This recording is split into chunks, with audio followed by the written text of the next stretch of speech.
आज साइकोलॉजी का इससे पहले भी आपको सब्जेक्टिव क्वेश्चन कराए गए थे, उससे आगे का आपको कराए जा रहे हैं।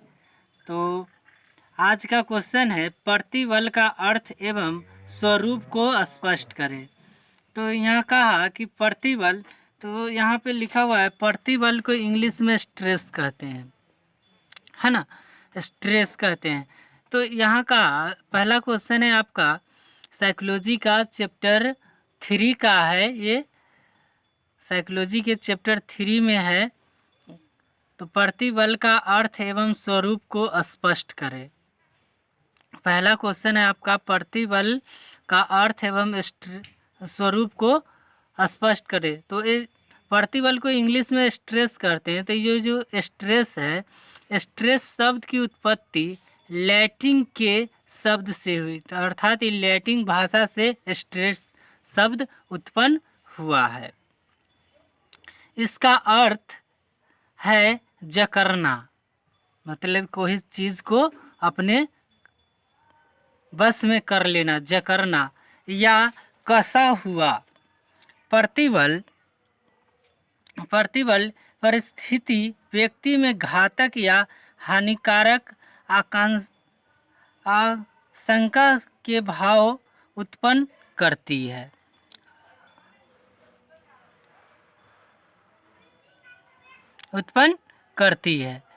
इसके आगे है कि व्यक्ति जब वातावरण की आवश्यकताओं या मांगों को पूरा करने में असमर्थता का अनुभव करता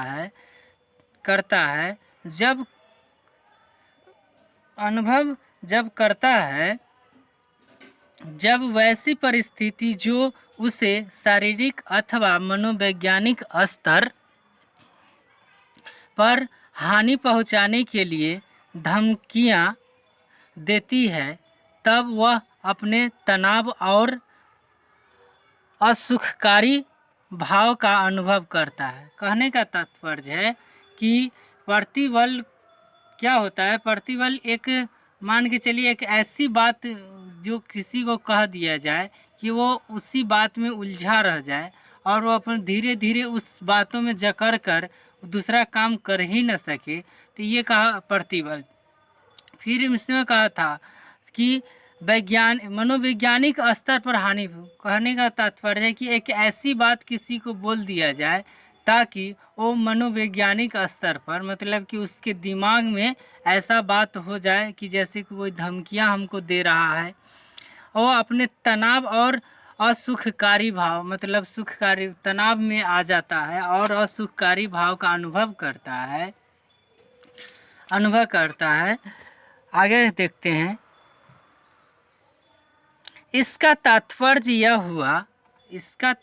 यह हुआ कि वह व्यक्ति अपने में प्रतिबल का अनुभव करता है, मतलब स्ट्रेस, मतलब कि अपने को जकड़ा हुआ महसूस करता है,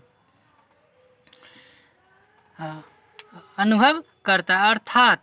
अर्थात यहाँ से प्रतिबल की परिभाषा हो गया। यहाँ से ये जो हुआ प्रतिबल की परिभाषा हो गए।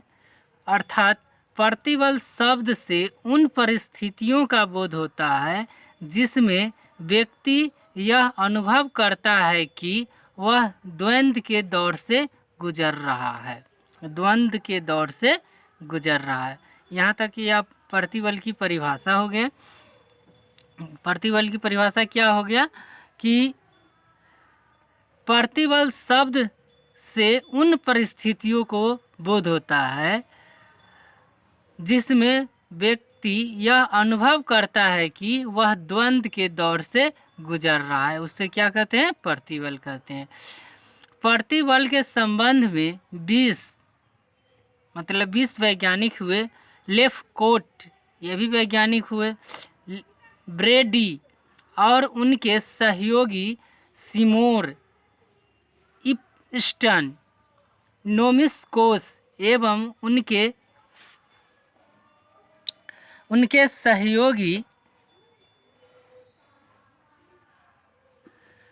सहयोगी और लोजारस एवं इरिक्सन ने जानवरों और मनुष्यों पर ये प्रतिबल का अध्ययन किया था। तो ये कहने का तात्पर्य है कि जितने सारे वैज्ञानिक हैं तो प्रतिबल कैसे मनुष्यों पर या फिर कोई भी जानवर पर काम करता है, कोई भी उसको दबाव देता है तो कैसा काम करता है, ये सारे मिलकर वैज्ञानिक ने अध्ययन किया था और कहा था। इसका इसका परिभाषा के रूप में बोला था कि प्रतिबल शब्द उन परिस्थितियों का बोध होता है जिसमें व्यक्ति अनुभव करता है कि हम द्वंद्व के दौर से, मतलब कि दो बातों पर वो निर्भर करता है, ये चीज़ करे या न करे या फिर ये चीज़ करे या न करे। तो ऐसी बातों को जब मनुष्य अपने आप को द्वंद्व, मतलब कि जकड़ा हुआ महसूस करता है तो क्या कहलाता है? प्रतिबल कहलाता है।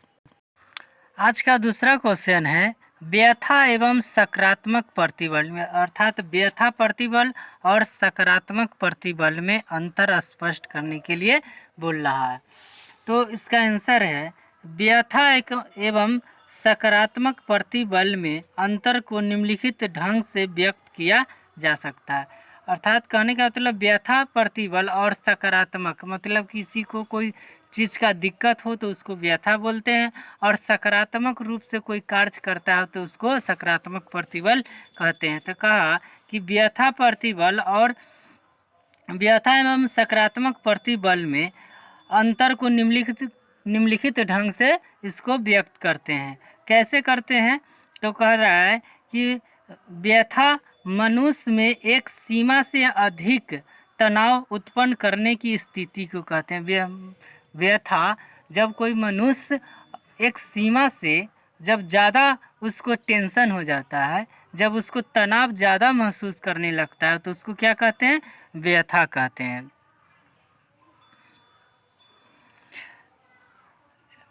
आगे कह रहा है दूसरे शब्दों में यह उच्च स्तर का प्रतिबल, दूसरे शब्दों में इसको कह सकते हैं कि दूसरे शब्दों में यह उच्च स्तर का प्रतिबल उत्पन्न करता है जिसके कारण व्यक्ति पर बहुत ज़्यादा तनाव पड़ता है। कहने का तात्पर्य है कि दूसरे शब्दों में इसको कह सकते हैं कि किसी व्यक्ति पर बहुत ज़्यादा दबाव पड़ रहा है, बहुत ज़्यादा तनाव आ गया है, तो उसको कौन सा व्यथा कहते हैं? व्यथा प्रतिबल कहते हैं। दृढ़ या स्थिर व्यथा अनेक समस्याओं को उत्पन्न करते। तो कह रहा है कि दृढ़ या स्थिर व्यथा अनेक समस्याओं को उत्पन्न करती है। इसमें नकारात्मक एवं हानिकारक प्रभाव को अनुभूति व्यक्ति में होती है।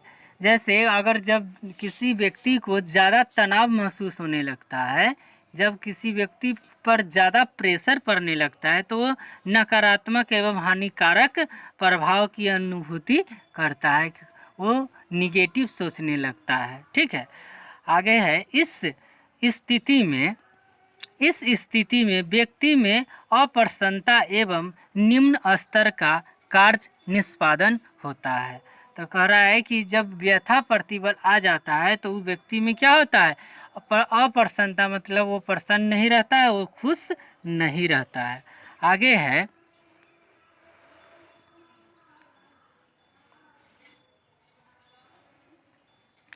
इसके विपरीत सकारात्मक प्रतिबल तनाव की एक वह स्थिति है जिसको व्यक्ति सकारात्मक रूप से स्वीकार कर लेता है। कहने का तात्पर्य है कि ये व्यथा प्रतिबल और सकारात्मक प्रतिबल, तो ये सकारात्मक प्रतिबल वैसे प्रतिबल को कहते हैं जब व्यक्ति ये मान लेता है कि ये चीज़ हमसे गलती हो गया है, या फिर वो ये चीज़ इस बात को स्वीकार कर लेता है कि हाँ ये चीज़ नहीं होना चाहिए, तो ये सकारात्मक प्रतिफल कहते हैं। तो यहाँ कह रहा है कि इसके विपरीत, व्यथा प्रतिबल के विपरीत सकारात्मक प्रतिबल तनाव की एक वह स्थिति है जिसको व्यक्ति सकारात्मक रूप से स्वीकार कर लेता है। जैसे कि तनाव, इसमें भी तनाव आ गया। कहने का तात्पर्य है कि जैसे आप कोई गलती कर देंगे, अगर गलती कर देंगे और कहीं आपका आप पर दबाव प्रेशर पड़ने लगा कि हाँ आप गलती किए ये चीज़, तो अगर आप स्वीकार कर लेते हैं तो सकारात्मक प्रतिफल हुआ।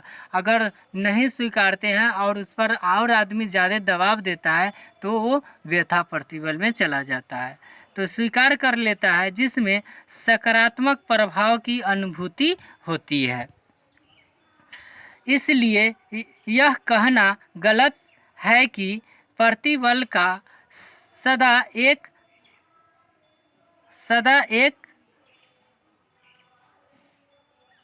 परिणात्मक प्रभाव पड़ता है, और परिणात्मक नहीं, यहाँ क्या होगा, ऋणात्मक प्रभाव पड़ता है। इसलिए यह कहना गलत है कि प्रतिबल का सदा एक ऋणात्मक प्रभाव पड़ता है। कभी कभी इसके कारण व्यक्ति में सकारात्मक प्रभाव भी देखे जाते हैं। जैसे जितने प्रसिद्ध वैज्ञानिक हैं, कहने का तात्पर्य है कि कभी कभी इसमें सकारात्मक प्रभाव भी देखे जाते हैं। जैसे जितने प्रसिद्ध वैज्ञानिक हैं, संगीतकार हैं, कलाकार हैं, ये सारे, आगे भी इसको देखेंगे कि यहाँ पे प्रतिफल सदा एक ऋणात्मक प्रभाव दे, ऐसा कोई बात नहीं है। वो कभी ऋणात्मक प्रभाव भी देता है और कभी सकारात्मक प्रभाव भी देता है। लेकिन जब व्यक्ति पर प्रभाव कैसा पड़ता है, जैसे जितने प्रसिद्ध वैज्ञानिक हैं, संगीतकार है, कलाकार है, आगे देखें तो जितने वैज्ञानिक हैं, संगीतकार हैं, कलाकार हैं, खिलाड़ियों और उद्यमी हैं, जो उद्योग करते हैं, ने अपनी जीवन में प्रतिफल के सकारात्मक प्रभाव के कारण ही सफलता प्राप्त की है। कहने का मतलब है ये जो संगीतकार है, खिलाड़ी है, कभी कभी उस पर प्रतिफल ज़्यादा दबाव पड़ता है तो वो टेंशन में आ जाता है। लेकिन उसी को अगर धीरे धीरे उसको सही से गाते रहता है, खेलते रहता है, वैज्ञानिक शोध करते रहता है, तो क्या करता है, वो सकारात्मक प्रभाव पड़ने लगता है। सकारात्मक प्रभाव के कारण ही सफलता प्राप्त होती है। दूसरे शब्दों में हम यह कह सकते हैं कि सकारात्मक प्रतिफल का प्रभाव व्यक्ति में सकारात्मक अनुभवों को उजागर करने और इसका स्वस्थ प्रभाव उत्पन्न करने में होता है। तो इस प्रकार से आपको कहा जा सकता है कि कोई भी वैज्ञानिक, तो कहने का तात्पर्य है कि कोई भी व्यक्ति जब टेंशन में आता है और उस टेंशन को धीरे धीरे अगर स्वीकार करके उसको दूर कर देता है और वो सफलता प्राप्त कर लेता है, तो ये क्या कहलाता है, सकारात्मक प्रतिफल कहलाता है। चलते हैं नेक्स्ट क्वेश्चन की तरफ।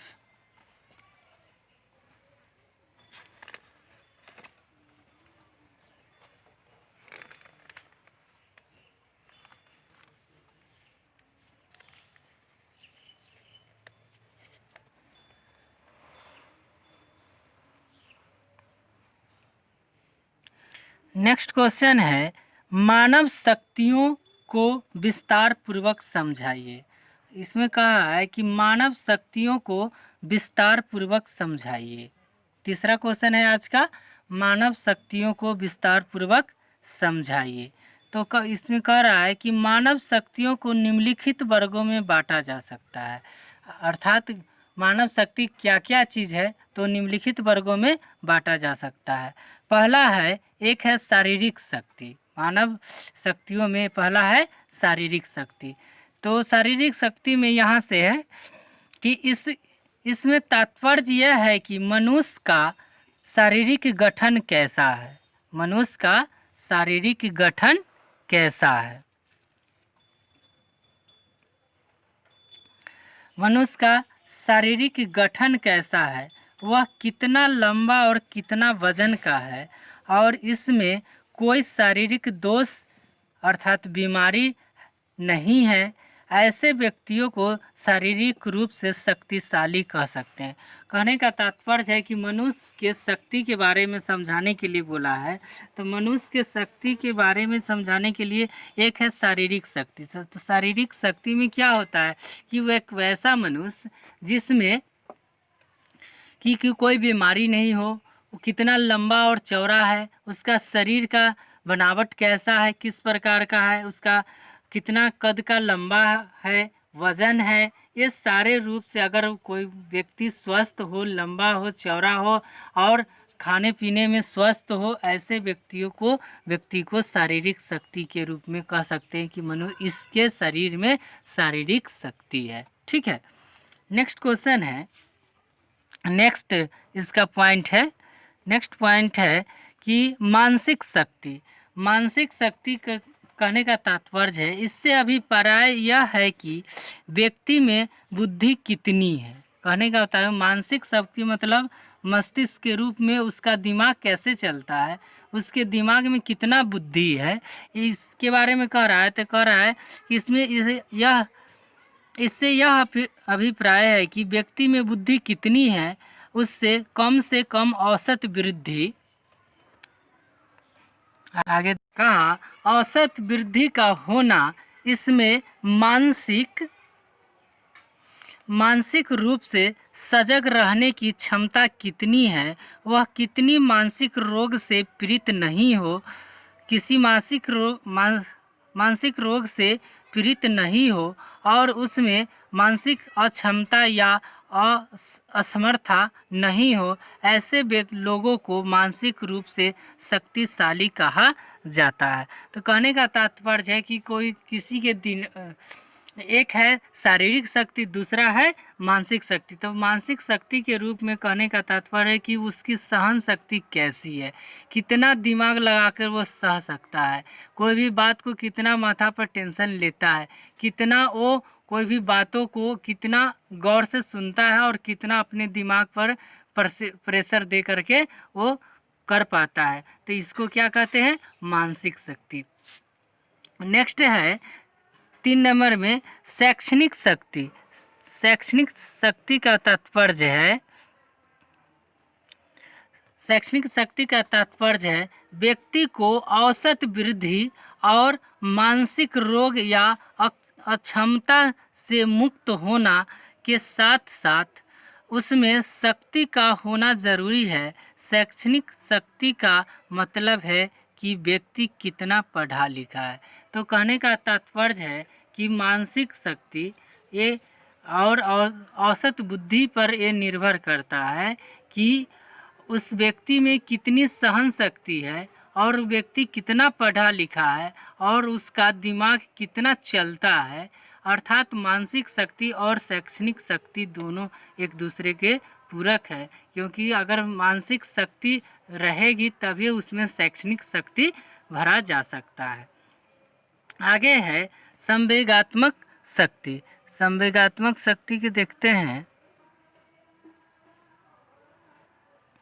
संवेगात्मक शक्ति के रूप में तो यहाँ कहा कि इससे तात्पर्य है कि व्यक्ति में संवेगात्मक स्थिरता एवं संवेगात्मक नियंत्रण कितना है।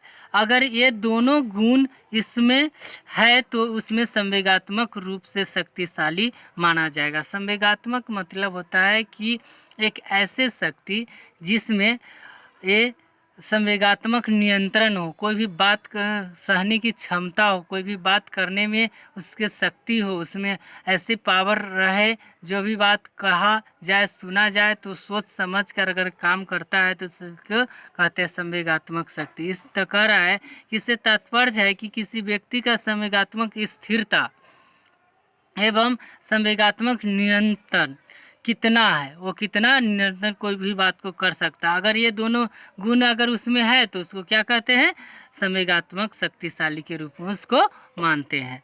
आगे है आर्थिक एवं सामाजिक शक्ति। आर्थिक एवं सामाजिक शक्ति के देखते हैं कि यह व्यक्ति के आर्थिक एवं सामाजिक स्तर पर निर्भर करेगा। आर्थिक मतलब होता है पैसे, तो यहाँ कह रहा है कि आर्थिक एवं सामाजिक शक्ति वह व्यक्ति के आर्थिक एवं सामाजिक स्तर पर निर्भर करेगा। जो व्यक्ति आर्थिक रूप से संपन्न है और जिसमें सामाजिक गुण वर्तमान है उसे आर्थिक एवं सामाजिक रूप से शक्तिशाली कहा जा सकता है।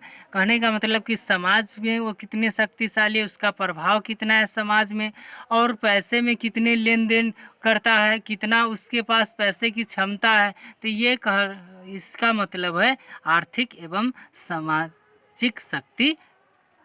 आगे देखो, आगे है राजनीतिक शक्ति। राजनीतिक शक्ति के तात्पर्य है कि आज के युग में इस शक्ति का बहुत महत्व है।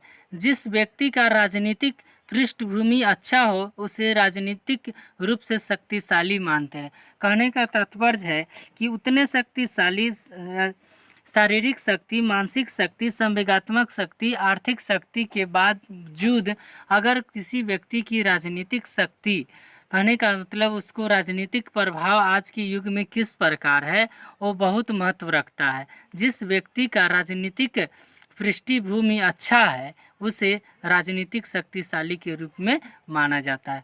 तो ये आपको आज का क्वेश्चन समाप्त यहीं हुए, फिर देखेंगे नेक्स्ट वीडियो में बचा हुआ क्वेश्चन। आज के लिए इतना ही।